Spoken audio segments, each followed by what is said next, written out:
de ce côté, Ok. c'est que vraiment, ah non, voilà d'abord la canne générale. Voilà la canne générale. Ça c'est la canne du lion. Vous avez vu ça, c'est les lions.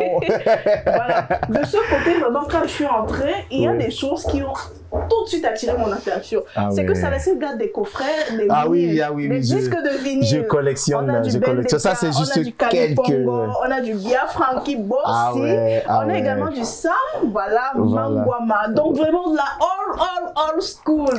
Aujourd'hui, pour moi, c'est important de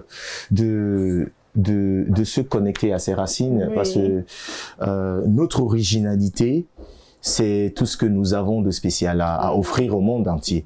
Et si nous sommes Camerounais, il est important de s'abonner aux anciens. La musique, je dis, c'est un métier ancien.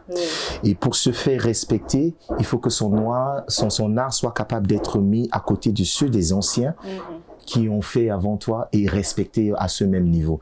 Donc, il faut se connecter, il faut savoir, il faut comprendre les grands. Alors, fidèles téléspectateurs, on marque une petite pause, voilà, une pause musicale. On commence par cette musique-là qui a ouvert les portes à Salatiel au Triangle National, Fab Colo. Voilà, on parle de 2014, voilà. Est-ce qu'on joue du Fab Colo là maintenant et puis on revient pour la suite du programme? Fab Colo, c'est une chanson spéciale parce que ça a eu une histoire très particulière. J'avais fait la chanson pour un autre artiste camerounais. J'avais voulu que Stanley Eno chante la chanson Fab Colo. D'accord. Et surtout après Impair, ça allait vraiment dans la ligne de sa chanson, donc j'ai composé la chanson et c'était pour lui en fait de pouvoir le chanter.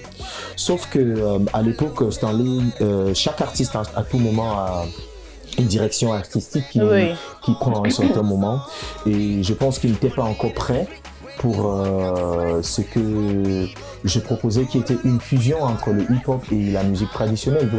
Fab Colo, c'est Bensi King. Oui, en même temps, c'est un rythme. C'est hip-hop, c'était hip-hop en même temps. Le couplet était même rappé à l'époque quand j'ai fait la proposition. Et Stanley, à l'époque, lui, il était beaucoup plus dans une démarche purement hip-hop et hip-hop Southside. Et il souhaitait que je change la couleur de Fab Colo, et la rendre beaucoup plus hip-hop en fait. Donc que le beat soit carrément hip-hop et tout ça. Et dans ma vision des choses et comment j'ai voulu faire des choses, c'était pas quelque chose que j'allais faire parce que je trouvais, comme je disais tout à l'heure, l'originalité se trouve dans nos villages, se trouve dans ce que nous avons comme culture. Et depuis le début, c'est ça que je voulais vendre.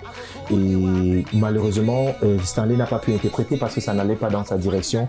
Et je me suis dit, ok, je suis le compositeur. Et, pourquoi pas me mettre au chant? Voilà. Non, en fait, je chantais déjà. Oui, pourquoi ne pas chanter cette chanson comme je l'avais déjà interprétée avant de le présenter à Stanley. D'ailleurs, c'est ce que je fais avec beaucoup d'artistes. Je fais la chanson, je fais la production et puis j'interprète, je chante complètement. Souvent, pour les chansons que j'ai composées, je chante complètement avec tout, avec la direction artistique.